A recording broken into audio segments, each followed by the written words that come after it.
Welcome back to another episode here at Deconstructors Club. Gosh, every time I say that name, I like it more. Good name. Deconstructors Club. I mean, there's people that hate it more when they say it. I like it more.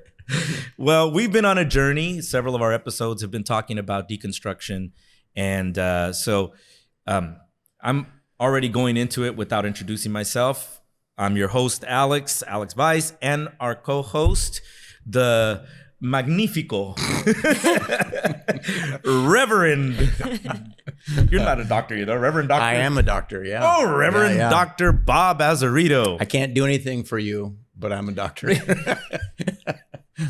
So, Bob, Yeah, we're back at it. we're back at it. This is great. I love the name too. Yeah. It's the Deconstructors Club, though. The Deconstructors Club, okay. right? For everybody Yeah. going through change, right? Well, we did a full-on episode of that. It's because we want people to feel included, especially those that are going through this process of deconstruction. It's a normal process of change. There's nothing weird about being a deconstructor. It's just that there's been so much resistance to change in life and in culture. You know, holding on to the past. You got to be the same. Especially the church has had such a hard time. Well, people with are change. so afraid of that word too, though. Yeah. Because like a deconstruction, oh my God, you know, now they're already, you know, condemning it. Oh, it's not good. Yeah. Yet deconstruction happened 500 years ago to the church. Right. The whole Protestant movement was a deconstruction. And it keeps happening. Right. Absolutely. And 500 years later, we're like in the middle of another change here. Right. So I don't think we should be afraid of these things. That's the problem. You know, a lot of people are afraid of that. But when we talk about deconstructing from evangelical experiences and evangelical thinking, we're talking about communities that don't really like to talk about change. Right. They like to try to keep everyone in the same place. Right. You know, and so a little bit more fearful of hard questions or difficulties or, you know, challenging ideas. Right. But what we're trying to say is that that's how change happens. It happens by facing those kinds of hard changes. And this has been so much fun to be able to just say this out loud. Right. And talk about even those aspects or the reasons why you're deconstructing. Yeah. You know, and feel safe about saying, I just don't agree with this. Right. And I really don't think this is right or doesn't where it align starts. with the ethic of Christ. And so, speaking of which, we have an amazing guest with us. We do. And Bob, I want you to introduce our guest. All right. For us. Rola Al Ashkar. She is from Lebanon. And we are so excited to have her here because she's an amazing person. She is a pastor in our area in Sacramento, a Presbyterian minister, and has done an amazing amount of great work and is a very unique, not only unique in and of herself, but has a unique story. So welcome. We're so glad that you're here. Yeah. Welcome, Rula. So Rula, just introduce yourself. Tell us a little bit of your story. Take us back to Lebanon and talk about how you got here to this place. That's a big question. Well, first, thank you so much for having me on the show. I was like, are you gonna introduce me? Because I want to jump in. This is great. I'm so honored to be counted among the deconstructors. Yay.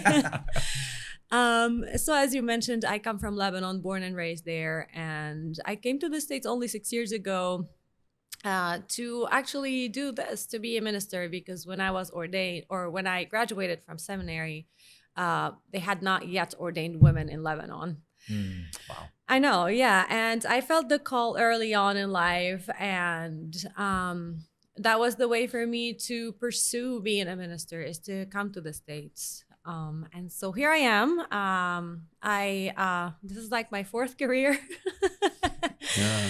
It's my fourth career, and I was just thinking sometime this morning between. Is it okay to ask what your other careers were? I was so okay. much I wanted to ask that. Career? I was like, oh, can I ask her what Amazing. the other careers were? Well, I started as a computer engineer. That was like I had a BS in computer science. That was my first job.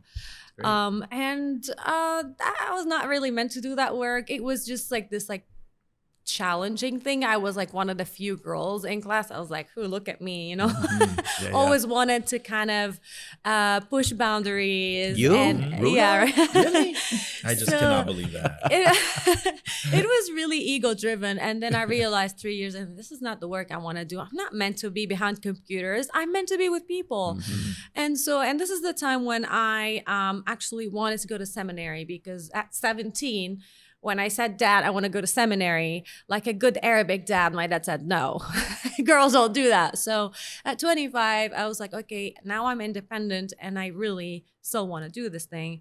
So I quit my job and went to seminary, and I had to find a flexible job. And so, the normal thing you do when you're in seminary, you become a flight attendant. So that was Of course, that's was a like- part of the process. the path. Yeah.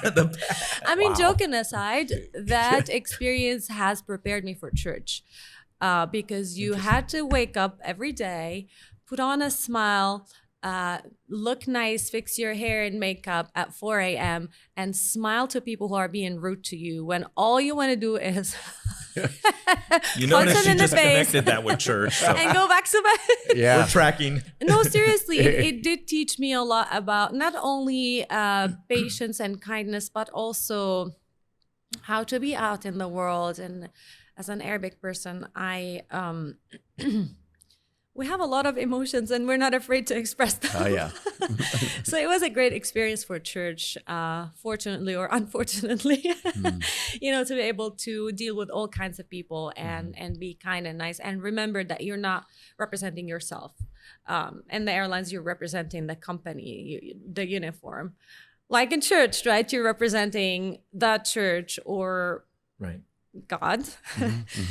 After that, I actually graduated while I still had that job.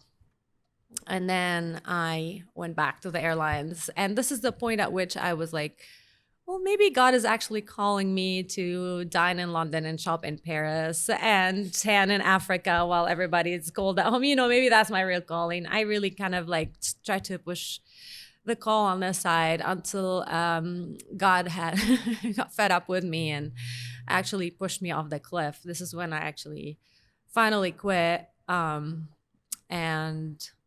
said, okay, God. And actually it wasn't as gentle. It was I'm going to give you this one last chance. Like, you're already ruined my life. I had a good career.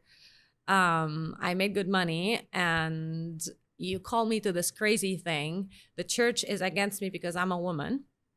So they don't want to ordain me. They didn't take me seriously. And when I was called to Sacramento, I seriously said to God, I'm giving you one last chance. If this doesn't work, I'm out. Like, don't talk to me. We're done. And so here I am. It's been 6 years, and it's been awesome and awful and all the things in between.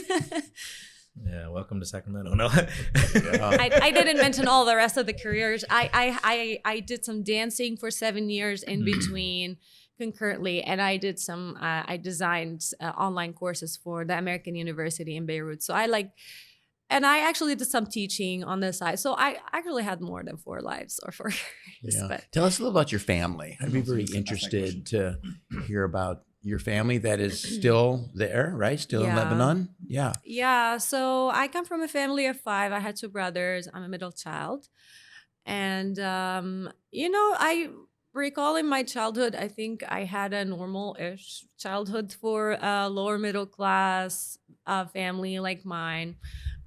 Surrounded by all the uncles. We all lived in one building. I had like 15, 20 cousins. We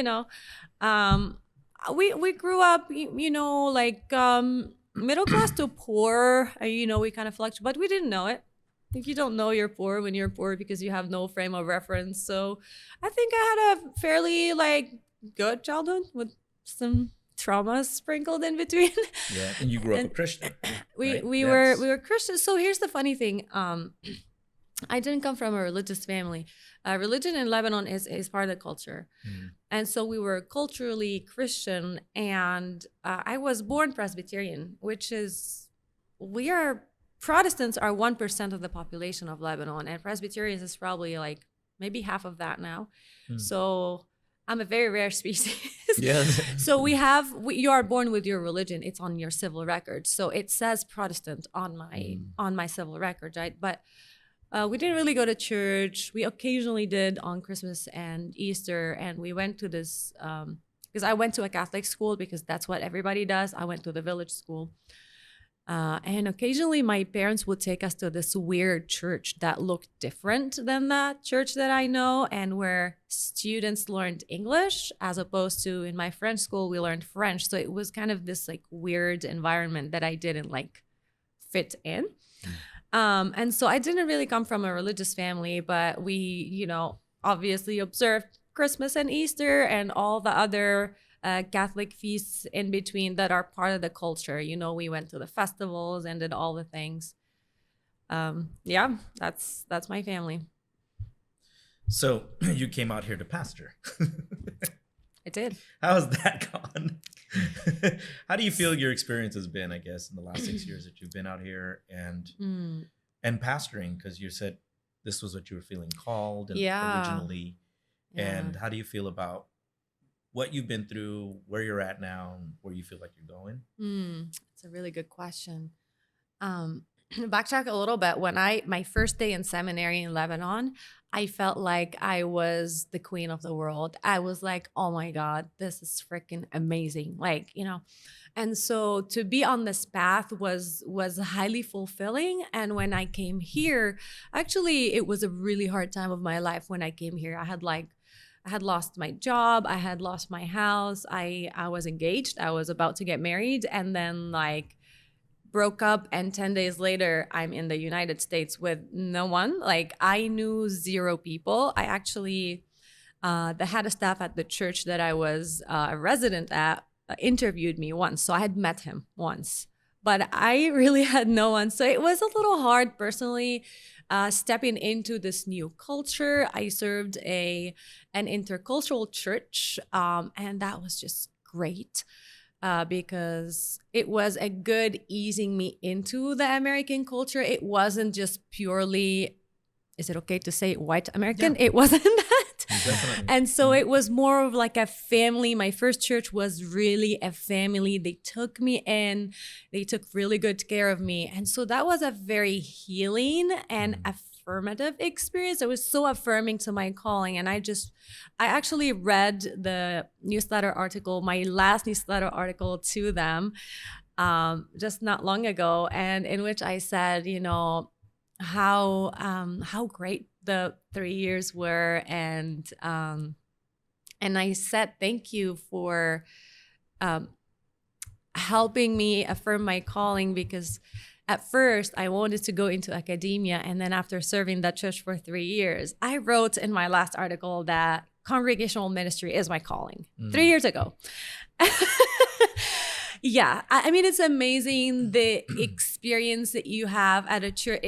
That will change I mean, we are called and uncalled and recalled, right? That calling, you're talking about change. Our calling changes because our personality changes, our experience changes.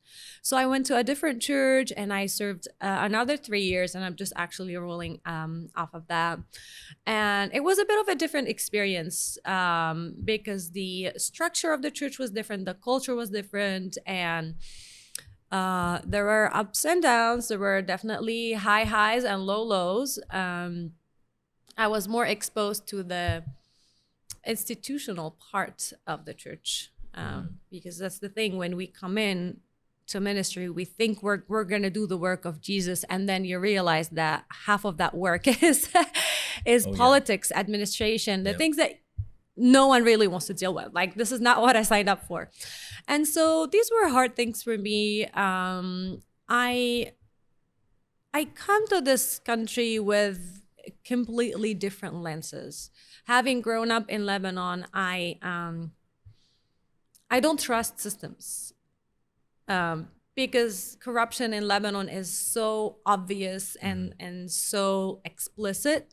So you'll learn not to trust the government or any. So we're very, our eyes are very open to the way things happen, and we know that humans are corrupt. And you think much more critically about things. Yeah. it's a good thing. We need to learn that much more out here in the West to become better critical thinkers. Yeah. I think it's very important. So I never bought the great American narrative. I just never did. And I was surprised that I had to bump into that at the church.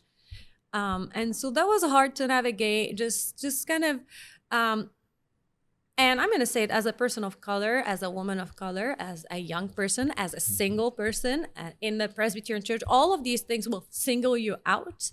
I mean, if you walk into the church I was in, and you will look at me like, I'm the black sheep, you can single me out. Yeah, I would stand out, yeah.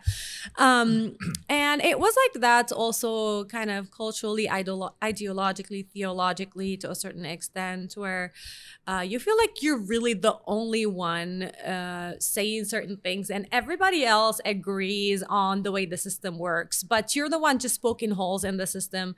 And you're talking about change, and I was thinking in my head, there is always this whistleblower who says, yeah, you know, guys, I know you like it that way, and I know it's comfortable, but it's not right. So this is more of where I am right now. You want to know where I'm going? Yeah. And just real quick on that, what you just said, sadly, when you speak prophetically, and even those classifications of whistleblower sounds negative, and you know, somebody that's doing that, you know, you're looked at in a negative manner, when yet what you're doing is a prophetic, you know, stance on what's happening.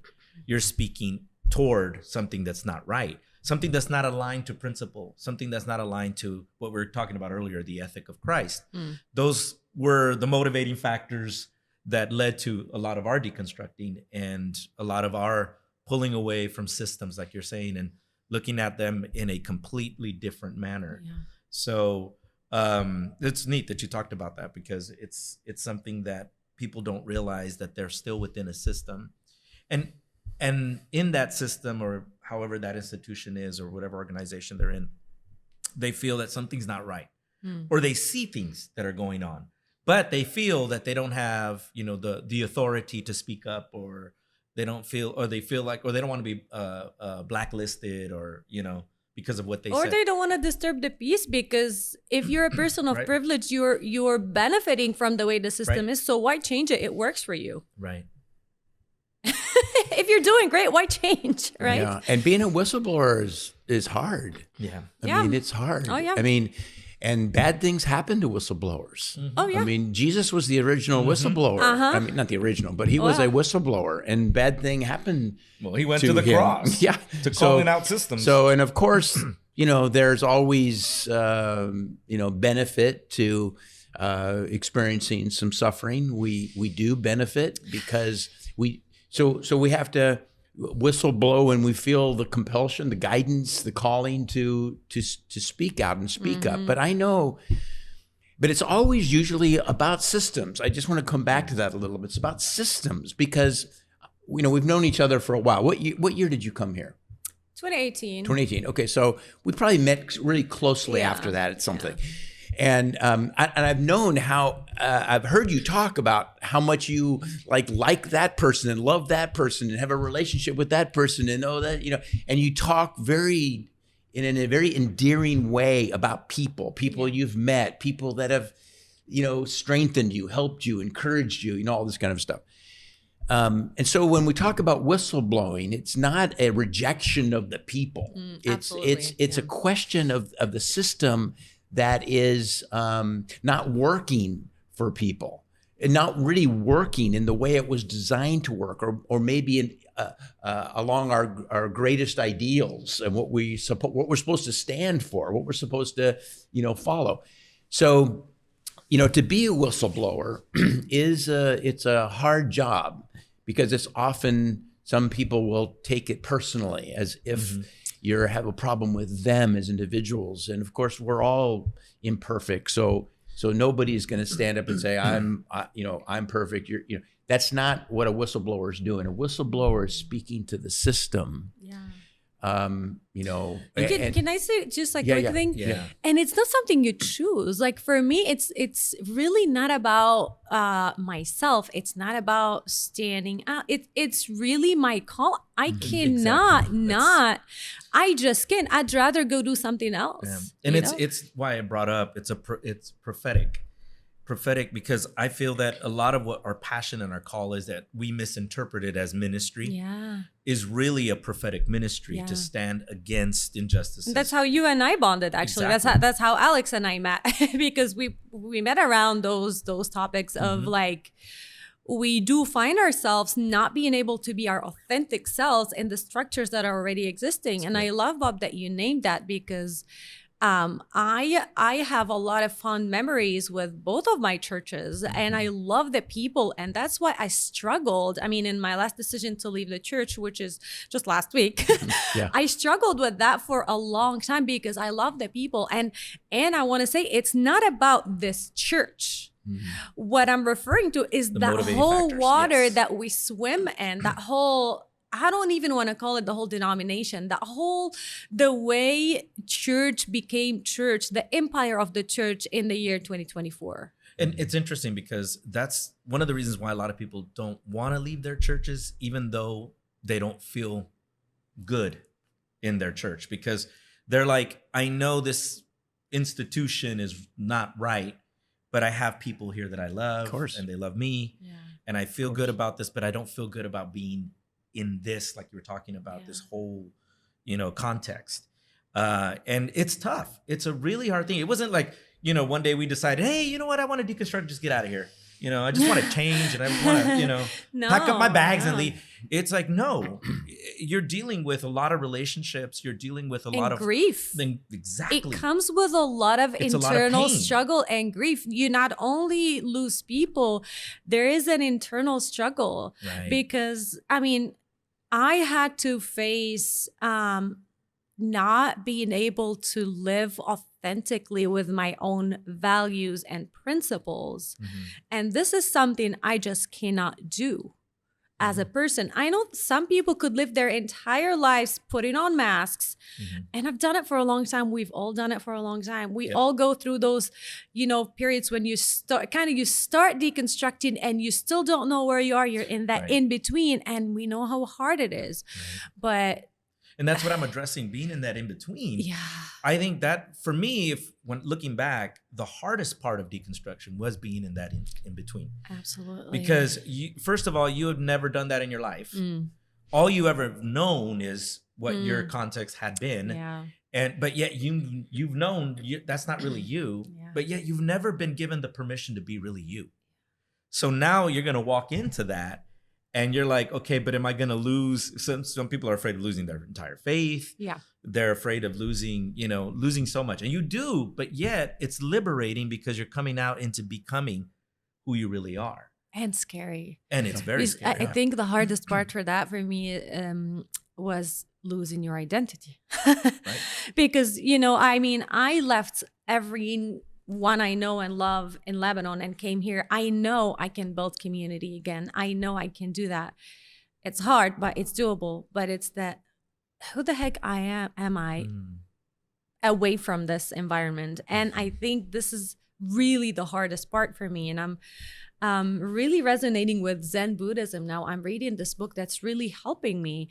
That actually says that part of being open to transformation is holding that identity loosely, your identity loosely. And I think it's also a Christian ideology, is allowing God to guide you into whom you are called in these new circumstances. I was with my brother one time. He was visiting, or not visiting, I was visiting.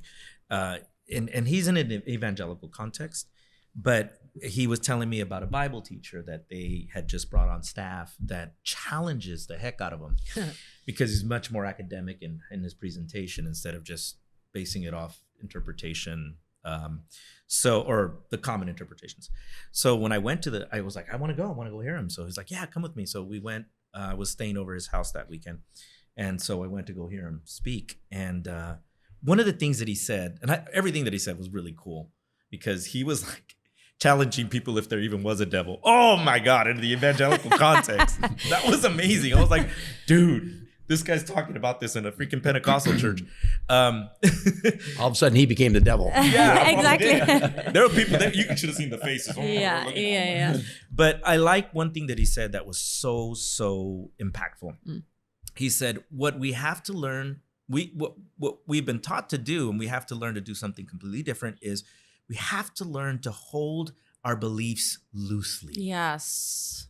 Hold our beliefs Yeah. loosely. He said, because many times what limits us from learning so much more truth is the fact that we're holding on to beliefs that we think are that truth, but yet they're holding us back from transformation. Because that becomes God. Like your beliefs become your God. And that's in it. the evangelical world, I mean, that's the whole point, right? We're right and you're wrong. We know exactly what God is up to, and we're going to tell you exactly what it is. Yeah. And most of them are not happy with their lives. No. Been in that context all my life, and they're not happy with their lives because they really can't be who they should be. That's the whole point. You always have to be struggling with an identity that was given to you as this is what a Christian should look like. Yeah. This is what a Christian should do. And this is what he should believe in. And it's fear-based. It's fear-centered. You are this way because if you are not that way, something bad is going to happen to you. It's not love-centered. Exactly. Yeah. It's based on either you're going to go to hell, your sin is going to destroy you, yet it's like you're deconstructing and you're like thinking, they're saying now that deconstructors do it because they want to go sin. No, they want to heal. They want to be who they really are. Yeah, being right is the highest value in some communities where, you know, if you're not right, if you're not certain, then you don't fit. So you have to, even if you have questions, you have to pretend that you don't, because being right is such a high value. Yeah. We're so afraid. So we lose grace. We lose the concept of God and faith and love and grace and welcome and forgiveness. And humility is, you know, almost at the foundation of any kind of change, because you have to, like, holding loosely what I'm hearing you say is, it's not that you don't have strong beliefs, it's that you know that they're not perfect. Yes. You know that there's always room for understanding and change and another point of view, and so in community, you get that if the community allows it. So the systems that are most difficult are the systems that have a very, very rigid definition of who's accepted or acceptable and who's not. And that's not just the evangelical world. No. Yeah. That's what I'm saying. Yeah. I'm trying to say that there Right. there's systems in place in a variety of different contexts.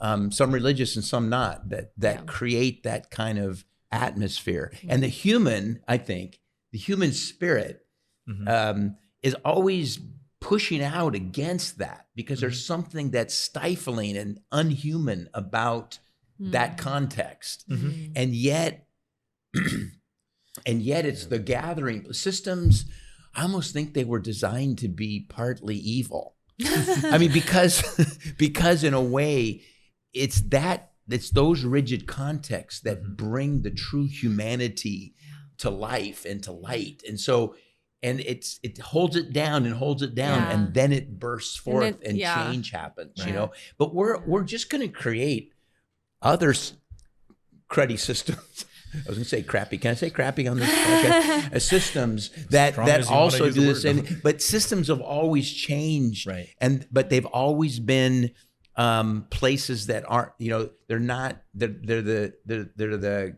kingdoms of this world. They're in here, created by faulty humans that love power. And so it's always this struggle against the human spirit to be free and open and authentic and all those things that Rola is talking about. And so a lot of the deconstructing that we were talking about is that time when we began to recognize there's something that's not right here, something that's not, and for a while I thought it was I thought it was the system, and it is. But it's really the way in which the system operates with authentic humans. or Right. replaces humans. replaces- Well, Yeah, And, exactly. And I think too, like you're talking about, a lot of times people are deceived in these types of systems. They're well-intentioned people, Yeah. and they want to do good, but they're in a system that's telling them this is good Yeah. when it's not really good. Yeah. And so instead of serving God and our fellow humans, we serve the system. Exactly. yeah. To keep the system in place. Yeah. We shouldn't Exactly. fear change. We were going to talk about that. I remember Yeah. we were going to talk about the deconstruction that needs to go on, or that does sometimes go on corporately or in communities, besides what happens with us individually and personally. But I'd like to get back to what you were I saying. like my face is like because I would love to hear more of, because you had a lot of things. I'm just going to say some strikes against you when you were, and still in a sense in a world where you're Arabic, you're a woman, person of color, you are.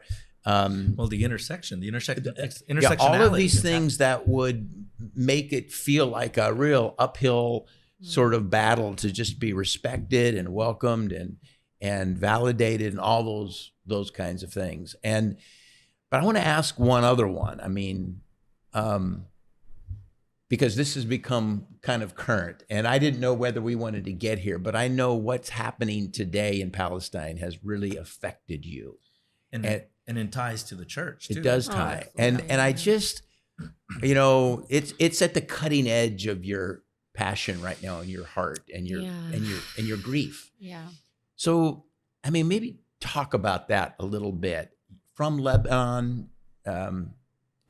representing or having a roots in, that element of society, that community. What are you feeling? And real quick, it's interesting because you talked about identity, which that's a big part of who you are. Mm-hmm. And yet who you are, then you see a context of the church, especially the Western church, Yeah. and who they expect you to be. Yeah. Yeah. You're hitting the nail on the head. That's a really loaded question. I mean, I'm an Arabic woman. Yes, you are. That's all I am, Yep. right? Of course.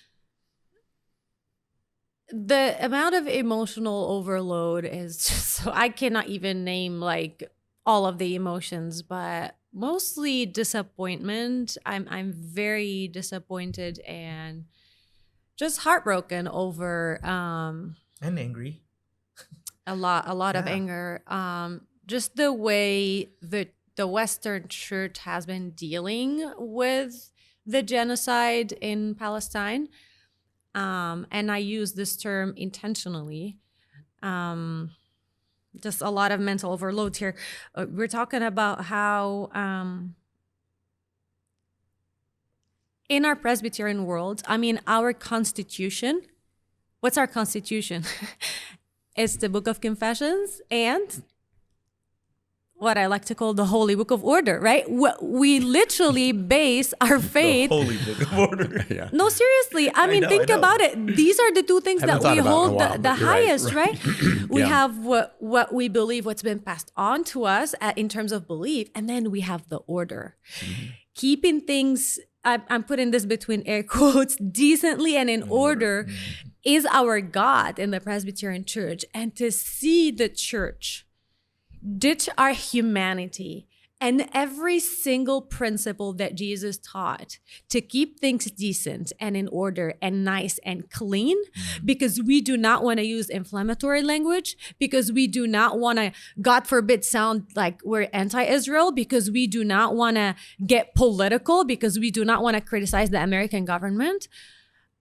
I just fail. I cannot wrap my head around it. And you both know that this is the direct reason that drove me to finally leave the church, because I felt like I am betraying my people by being a part of that institution. I couldn't do it. Right. I totally understand that. Yeah.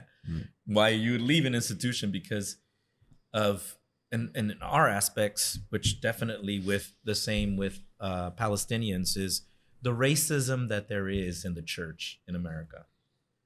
I mean, there's a lot of layers there, but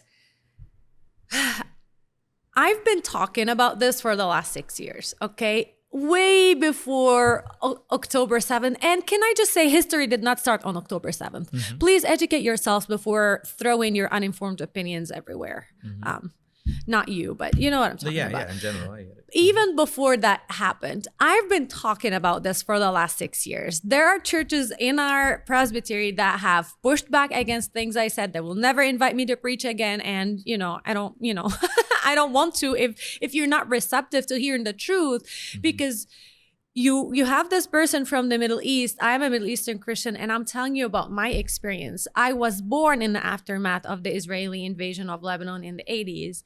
And I lived through another Israeli invasion in 2006. I was in college. That was the first time I actually experienced depression. That was the first time I knew what depression was. Okay? I was about to graduate college and start my life, and then this thing is happening. And I'm like, are we going to live? Are we going to die? And so this issue is deeply personal for me. This is news for most people. For me, this is home. This is home. It's my people being attacked. Lebanon is being attacked too. I don't want to make this about us, because I can't even imagine. I mean, Gaza is empty now. Like, what are they still fighting? I don't know what they're still fighting, This issue is so close to my heart that I could not speak about it. I couldn't avoid it if I wanted to. And then to look at 45 churches' websites, and one church had a prayer posted on their website that acknowledges the war. You call yourselves Christians, and we're celebrating Christmas. You're celebrating the birth of a baby in Bethlehem. And you're not even seeing that there are real people in Bethlehem that are crying for justice and for life. I cannot wrap my head around how one can call themselves Christian. How could you celebrate Christmas? How could you sing for peace? I don't have the words. I don't have the words. It's utterly disappointing to see something so human being treated like an agenda item. Like, this is not happening. Like, we checked that box. We talked about this once. This is enough. Business as usual. Like, no. We can't do business as usual.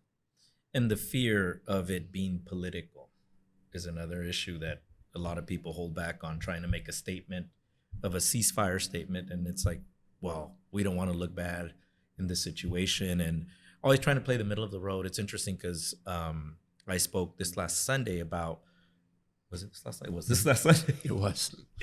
I spoke about Dr. Martin Luther King and his letters in Birmingham jail, and he talked about the white moderate. And it came to my mind immediately when you said when what they're seeking is order.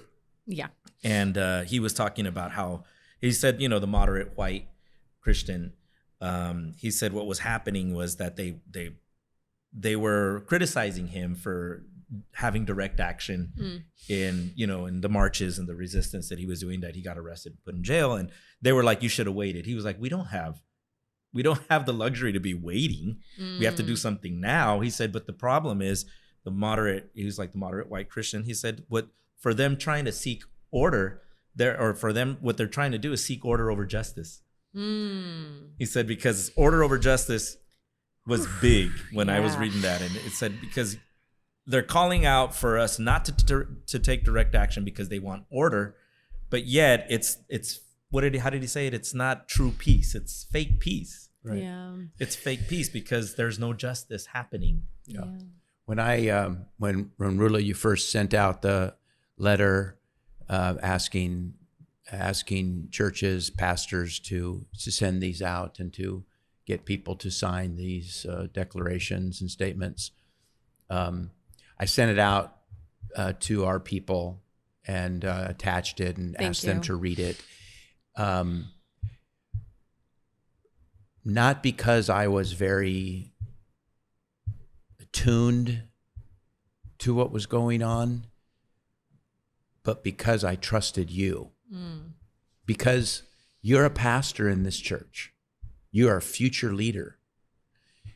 And you are exceptionally, uniquely qualified to speak into this issue for the church, and how the church fails to recognize who's in their midst that can help the church deal with this, for many people, very confusing and the first time they are even thought about Palestine in the last 10 years was October 7th. Mm-hmm. So in their minds, oh, what happened? Why'd they do that? And so, but your unique background, place of birth, Well, expertise, the need to hear your voice at this is time, a the need to hear your missed voice, opportunity yes. for the church, because Definitely. why does the church have the blinders on about any nation, let alone Israel? Why is it? Let's call it Palestine. Okay, the country. No, but the he's talking country. about- I'm talking about the country. talking about the nation. Yeah. I'm talking about not that land, country. Yeah, you don't mess with America. Israel. Government of That's why you don't mess with Israel. Right. You know. But what is the blinder? The church can speak out against a lot of different things.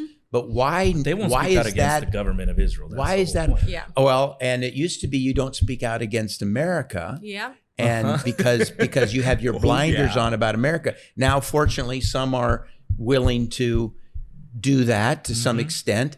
But why do we always have to be, we're the greatest nation? I'm tired of hearing that America's the greatest nation. Why? GDP?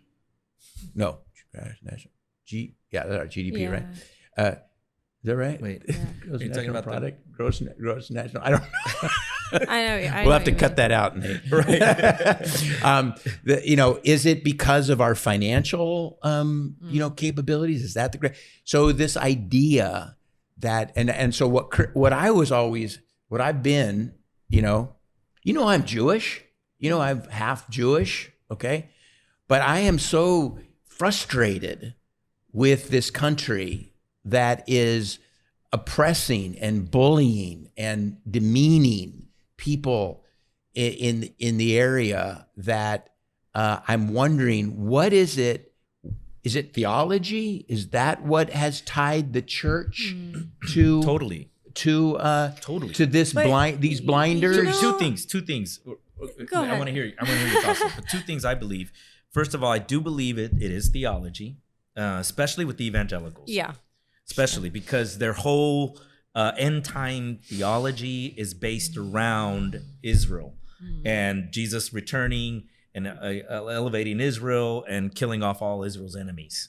This is the mindset, the ideology of the evangelical church and the end times. So, and which total misinterpretations, because that's not what originally the Bible is saying, So they are interpreting, this whole, what is it called? Dispensationalism and, and still believing that there's something that's going to come and, anyways.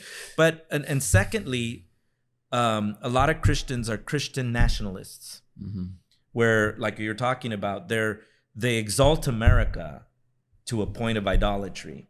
And why is that important? Because America is the supporter of Israel. And so if we're speaking against Israel, we're speaking against our own nation. But my grief is not with those people. We know where those people stand. Yeah. My grief is with the church that calls itself progressive. Yes, that's the because that's not modernism, yes. our theology. That's not Yes. what we believe. That's not what my church believes. That's not what my denomination believes. That's for sure. But I want to come back to your question. Why? Right. Why are we so afraid? Yeah. Why are we so well, I mean, my experience is two things, and I forgive me, this may be a little too blunt. I think white people are too proud to admit that there is something they can learn from someone like me. That is part of my experience. And the other thing is, we don't want to look ignorant. We don't want to look like we don't know. We don't, because I bet you if we poll the people on our pews, at least 70% of the people do not have the background, do not have the history. And they genuinely don't know. I mean, a lot of my friends reached out to me and said, well, I admit that I know nothing about this. Like, okay, you are allowed to not know. Mm-hmm. You are not allowed to not care if you call yourself a Christian or if you call yourself a Christian church or Christian leader. Right? I'm okay with you not knowing because I don't know much about the history of your country either because I didn't get the chance to learn. But when it's something this close to our scriptures, you are not allowed to not educate yourself. And this is the problem, is that I'm seeing the resistance in the baby boomers, that generation, the white fragility, that intersectionality of like, oh, is there possibly something for me to learn? It's easier to silence someone like me than for the whole collective to say we don't know. You know, it's interesting that you bring that up because coming out of evangelicalism, I've been telling, you know, mainline churches basically have the opportunity to open their doors to a lot of deconstructors that are coming from evangelicalism because they're looking for the same ideology of progressive thinking and progressive theology. The problem with that is, and I'm noticing this from my own experiences, when I'm coming into this system, is I find a lot of resistance when it comes to listening to minorities, prioritizing their voices. Yet they say they do, but when it really comes down to it, it's not happening. And so I'm not in any way trying to say there aren't like some mainline churches that are very open to this and that are actually doing their part. But the system itself, it still needs a lot of change. And I think that what you're talking about too is, you know, that's the question that I have with moving forward. How do you feel about the future of mainline? How do you feel about, especially with people like myself and other evangelical deconstructors, looking for a space that can say, okay, if they're, you know, progressive thinking, can I feel included here? And can I feel like I belong here? That's a great question. This is something actually Bob told me a year ago, and it really stuck with me and gave me the push forward. I don't know if you remember, I was telling you how frustrated I am with the church resisting change. And you very calmly said, Rola, let them die.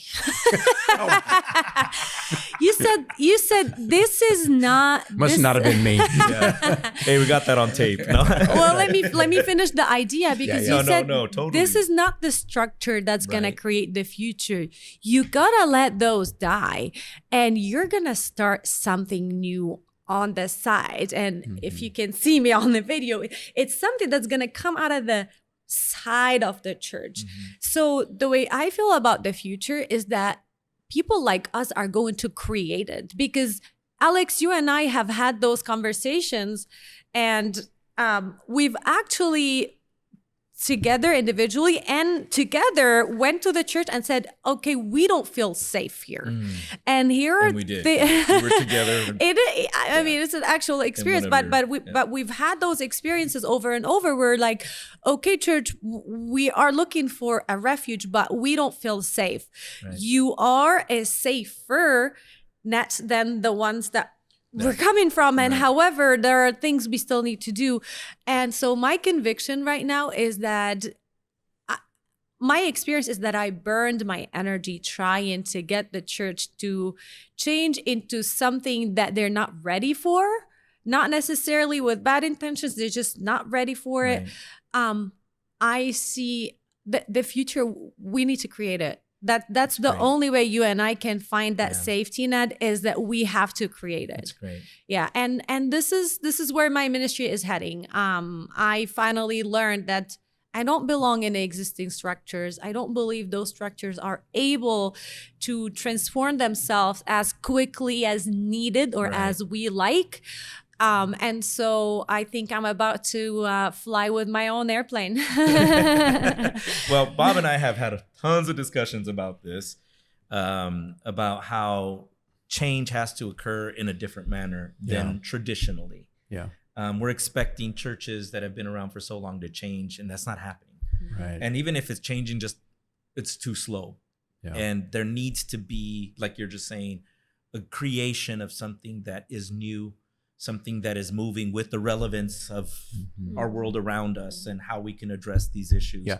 Anything ending isn't the threat. Yeah. It's not going to be a problem. Churches are going to go out of existence. Buildings are going to be sold. And that's the heart of our faith, right? Death and resurrection. Right. Yeah. Exactly. Yeah. So this is not a problem. Churches can allow certain things, certain new births to happen and not be threatened by those new births, allow those things to occur, but not to expect that those same people who brought the church to this place are the ones going to be taking it forward. And we need to trust God. Like, we need to trust God more than we trust our structures and rules. And Right. That's what I was going to, there's something happening. There's something happening. Just, That's a reformation yeah. happening. Yeah. Phyllis Tickle in her book, talked about these emerging periods. Every 500 years, the church goes through these dramatic shifts. And if you're living in one of these times, it's going to feel like really confusing and unsettling. And, because the new things haven't shown up yet. We don't really know what they're going to be like.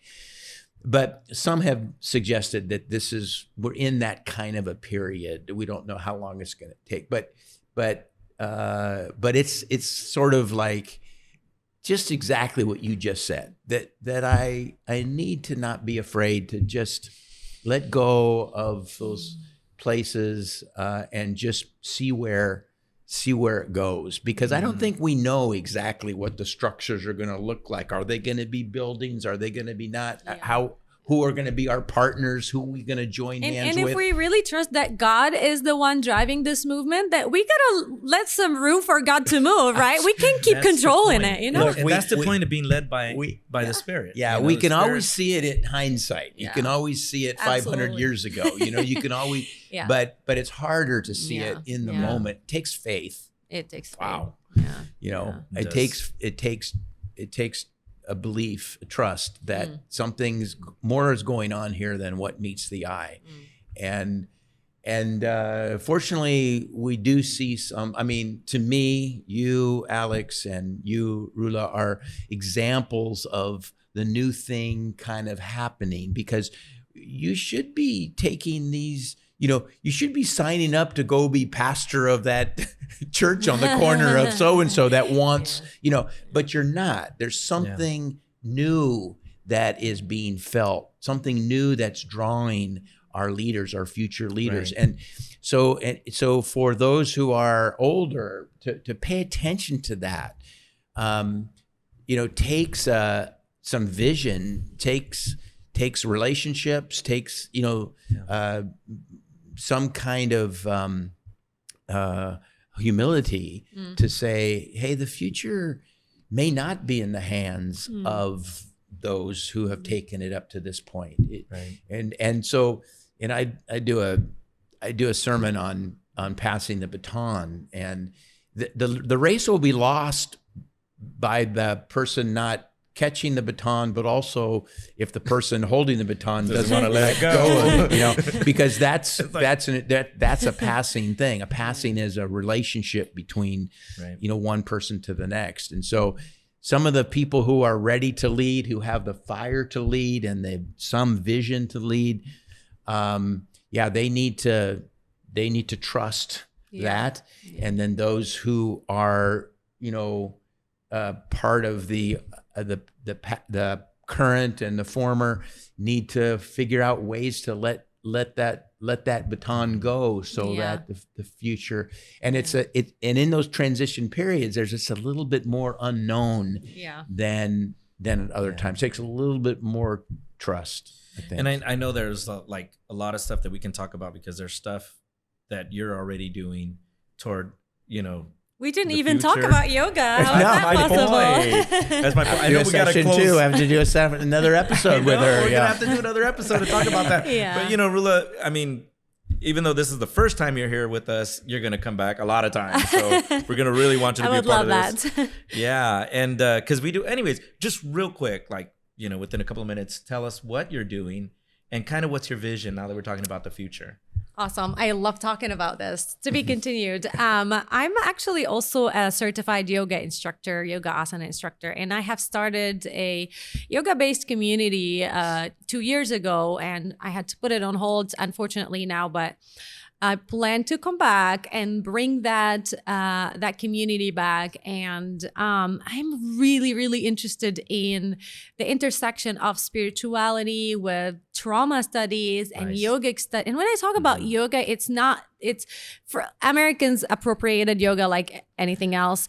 It's not exercising. It's not exercise. It's not a workout. It's really, I'm talking about the roots of the spiritual practice of yoga as this mind-body connection. And in my experience, that's not at all separate from my spirituality. It's opening yourself up in the body so your mind and your spirit can be receptive to the divine. And so I'm really interested in all of that intersection of all of those things that make us human, right? And this is where my ministry is heading. Well, if the church believes in it enough to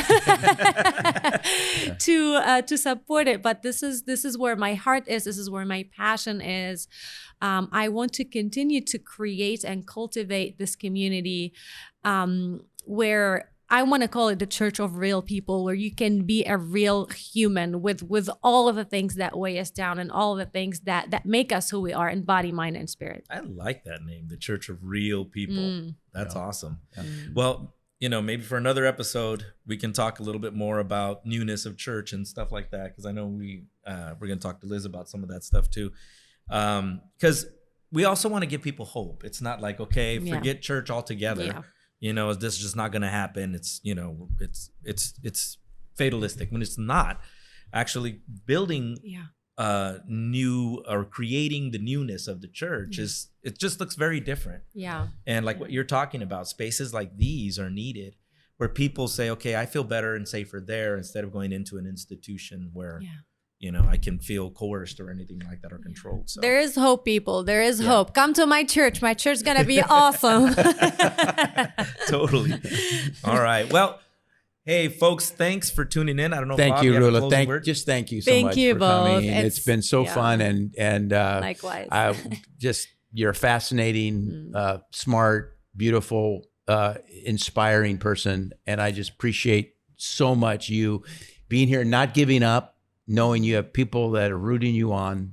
These are hard times for you and for many people making these transitions as you are making.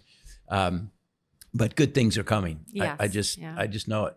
So thanks for coming Thank to this, you. being able to talk to those who are who are watching and reacting, and we'll be able to give out some of the information about where to find your community and how to connect with it. Good spot. Like Bob said, thank you so much for being with us. Thank you. It's been my privilege. Thank you. We had a great discussion. This was awesome. I love it. And I know that we're going to have more discussions in the future, and it's going to be pretty awesome too. So thank you all. Thank you for what you do. I mean, again, I feel hopeful for the future. As difficult as it looks, there are some rays of light that are going to be pretty amazing. And thank you for what you're doing. This is great. Yeah, thank you. All right. Well, thank you all for tuning in. And until next time, we'll see you then. See you later. Thanks for tuning in today. If you have questions, a comment, or just need more information, make sure to follow us on Instagram, TikTok, and Facebook. Just search for Deconstructors Club Podcast. Also, you can watch these episodes on YouTube by subscribing to our Deconstructors Club Podcast page. Remember, you're not alone in this journey.